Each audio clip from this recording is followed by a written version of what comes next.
Il y a près de 1200 ans que les pèlerins se rendent à la cathédrale de Compostelle, en mémoire à Saint Jacques le Majeur. Chaque année, ils sont plus de 200 000 à traverser une bonne partie de l'Europe pour se rendre en Galice. Notre petit pays, carrefour pour les pèlerins qui descendent essentiellement de Hollande et d'Allemagne, est traversé de multiples voies jacquaires. Joseph, le chemin de Saint-Jacques, ça vous inspire?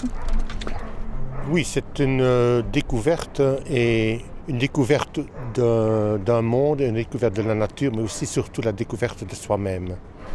Alors il n'est pas nécessaire d'aller jusque Saint-Jacques pour marcher. On peut trouver ce chemin ici en Belgique. On peut certainement trouver son chemin en Belgique. Le pèlerin peut partir d'où il veut. Il y a toujours des points de jonction.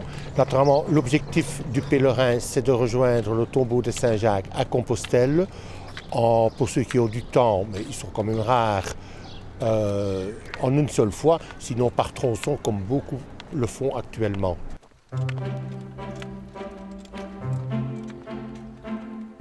Depuis plus de 30 ans, l'association belge des Amis de Saint-Jacques de Compostelle fait tout pour faciliter leur passage à travers nos contrées. Aide aux marcheurs, mise en valeur de notre patrimoine, balisage, organisation de conférences et rencontres ne sont que quelques exemples des nombreuses activités de l'association. D'ailleurs, aujourd'hui, une journée d'entraînement est organisée à Liège, histoire pour ces candidats pèlerins de se dérouiller un peu. Ah, ça, le chemin de Saint-Jacques, j'étais déjà assez âgé quand j'ai pris la décision d'y aller, mais c'est plus par aventure. Parce que j'aime bien me promener dans des pays inconnus et les découvrir. C'est comme ça que je suis allé à Saint-Jacques de Compostelle. Malheureusement, j'ai dû arrêter plus tôt que prévu parce que j'ai eu des blessures aux pieds qui m'ont vraiment empêché de poursuivre mon chemin. Et après ça, ma femme n'a plus voulu que je continue parce que j'avais quand même 80 ans. Le chemin de Saint-Jacques traverse la ville et pour ne pas s'égarer, il suffit de suivre le balisage au sol. Au-delà de l'exploit physique, c'est aussi une bonne occasion pour découvrir ou redécouvrir le patrimoine de la ville lié au chemin de Saint-Jacques. L'apôtre était Saint-Jacques le Majeur.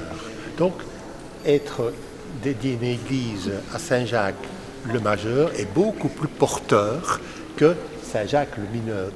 C'est un défi physique que vous faites? Moi, je suis très croyante, donc au départ, c'est quand même vu comme un pèlerinage, quoi. Mais moi, vraiment, c'est très priant. Et qu'est-ce que vous avez découvert déjà dans ce chemin? On fait de belles rencontres, il y a des beaux paysages, mais surtout, c'est les rencontres humaines. On fait des partages, dans la souffrance, dans la joie. Il y a plein de partages, c'est très riche. On rencontre des gens de tout horizon. Et même si on ne parle pas la même langue, on arrive toujours à se faire comprendre. Et le soir, c'est des beaux partages autour d'une table.